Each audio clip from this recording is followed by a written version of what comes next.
Hey everybody, Hoosier Jedi here with another review for you. This time I'm talking episode 20 of season 2 of Arrow called Seeing Red.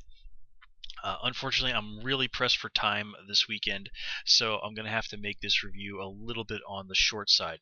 So let's just kind of hit some of the highlights that I noticed in this episode. The first thing that really jumped out at me was that scene with Oliver and Sarah at the hotel, where Oliver talks about getting a place together, basically asking Sarah to move in with him. And this is a really interesting parallel to a scene from earlier this season when Laurel was talking about in flashback about Oliver before he'd gotten stranded on the island, about the two of them moving in together, and Oliver was very hemming and hawing and really not wanting to commit to this in any real way, not wanting to do anything that would make their relationship genuinely more serious. And now here we see Oliver taking that step really and being the one to initiate it with Sarah. I mean, wow, this is two very different reactions to two very different Lance sisters. And wow, apparently Sarah's been staying with Laurel all this time. Ooh, that must have been awkward at a couple of points. But anyway, another great Felicity line: "Mopey is your default." They really have been letting her have all the really good lines. But seeing as how Felicity has been on the sidelines quite a bit, I think this is their kind of way of still letting her shine. Now, one of the two big punches that we get this episode is discovering that Oliver years ago got a girl pregnant. Now, of course, people who know the comics are all kind of freaking out because in the comics, Oliver did have a son, a guy named Connor Hawke.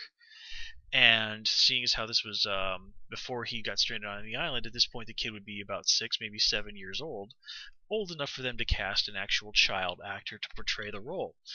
And the creators have even said that this is something that they're going to pay off next season.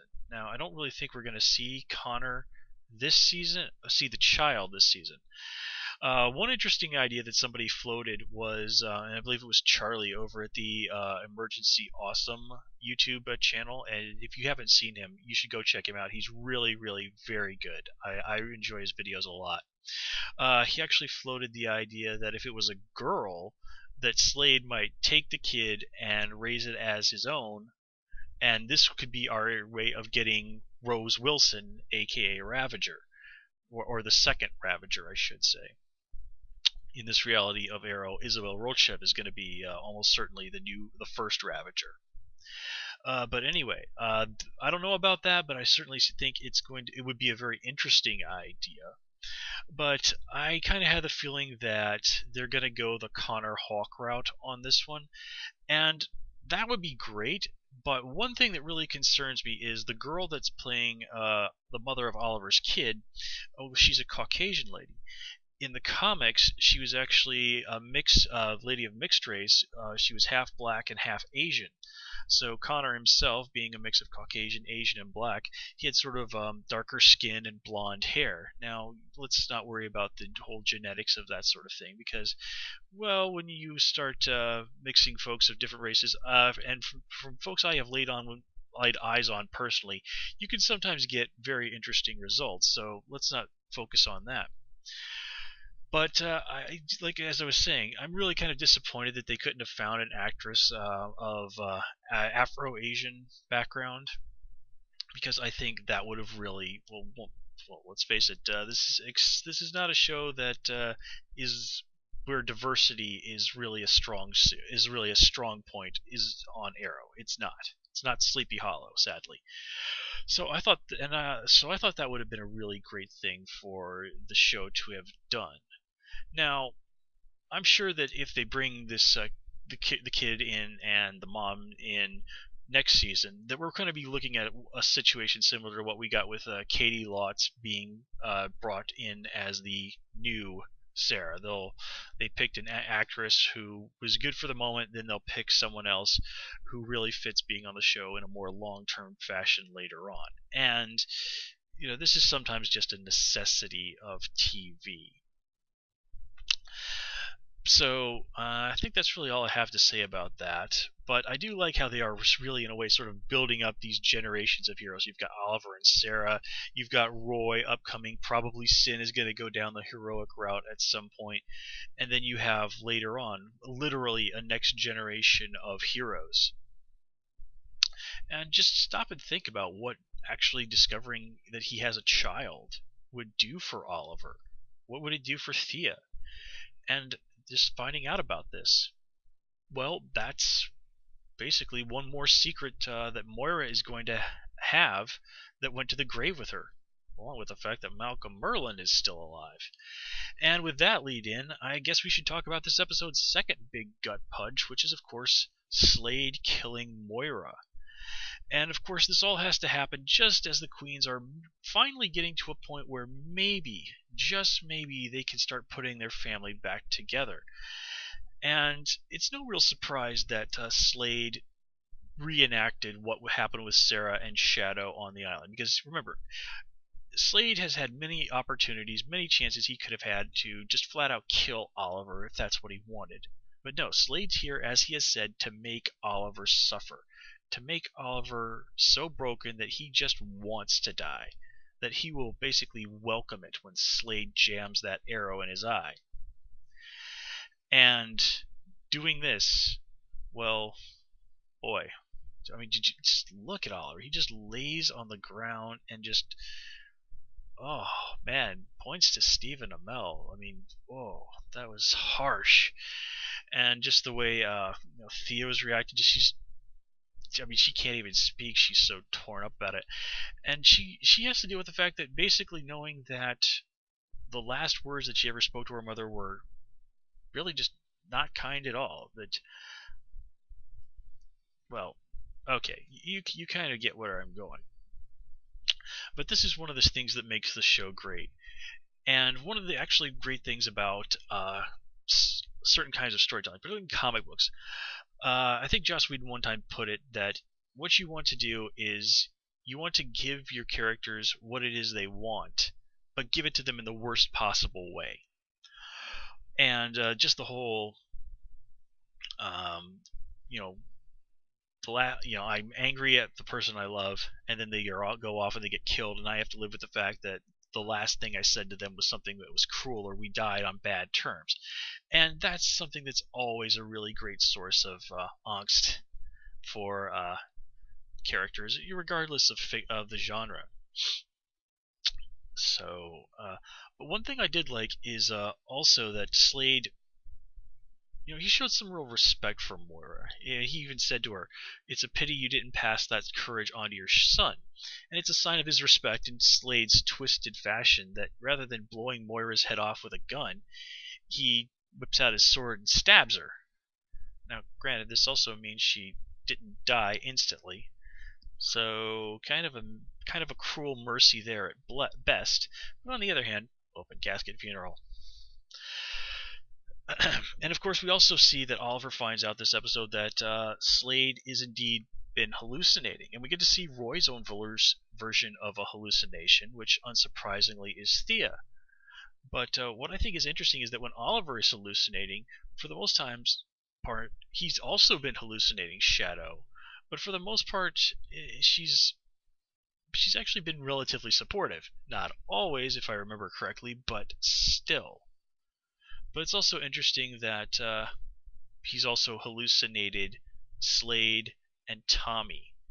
And it would be so awesome if in some way Oliver were to once again hallucinate in the finale and see both Tommy and Shadow.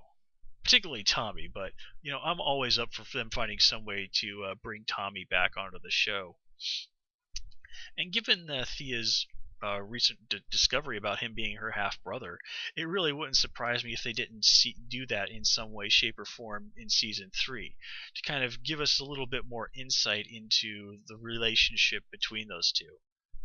Then again, even Thea's kind of squicked about the fact that she used to have a crush on her own half-brother, so I don't think we want to go too much into the whole Luke-Leia thing there, although they were full-on brother and sister, so... Okay, since I mentioned Roy a moment ago, what's interesting with him is that Roy's now flat out killed a cop. And I think when Roy comes down off the Mirakuru and has some time to really process everything that's happened, that and the fact that he, seriously almost hurt Thea, that's really going to be that kick in the pants that he needs to seriously change. Before Roy was too wrapped up in his anger and his desire to just go out there and physically do something, that he wouldn't listen to anybody who was trying to help him become a hero. Now, granted, Oliver did a very, at best, debatable job in what he was doing with Roy, but still, Roy was. You ever hear that parable about how somebody went to this great martial arts master and he said to him, "Well, what's the most important thing I could do to become a great martial artist?" And the master thinks for a moment and then he says to him, "Open your mind and close your mouth." Roy has not been following that particular bit of advice, and that's probably what's caused him more than a little bit of grief this season. Oh yeah, I almost forgot. We also have to deal with the fact that Moira, again, like we said, she's got at least 2 secrets that she took to the grave with her, and also Oliver is going to have to deal with the fact that, holy crap, my mom figured out that I'm the Arrow. And after everything that happened in that scene, with it being spelled out that Oliver knew was on the island with Slade, well, Oliver definitely owes Thea some serious explanations now. So I think next episode we're definitely going to get to see him say, yeah, I'm the vigilante.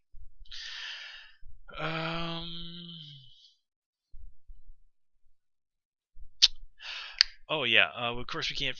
We have to talk about Sarah this time around, and it looks like even Sarah is not in a good place right now. She's really saying to Oliver, saying that Oliver needs somebody who can really kind of kindle that light that's within Oliver, and that she's not that person, that there's too much darkness in her. And that's just her reaction to what she did. She was willing to kill Roy rather than give him, take him down.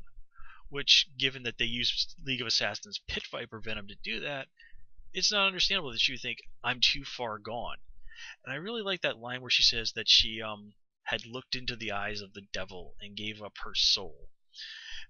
Now, obviously they're talking about Ra's al Ghul here, but I think it would have been a little too on the nose if she said into the eyes of a demon.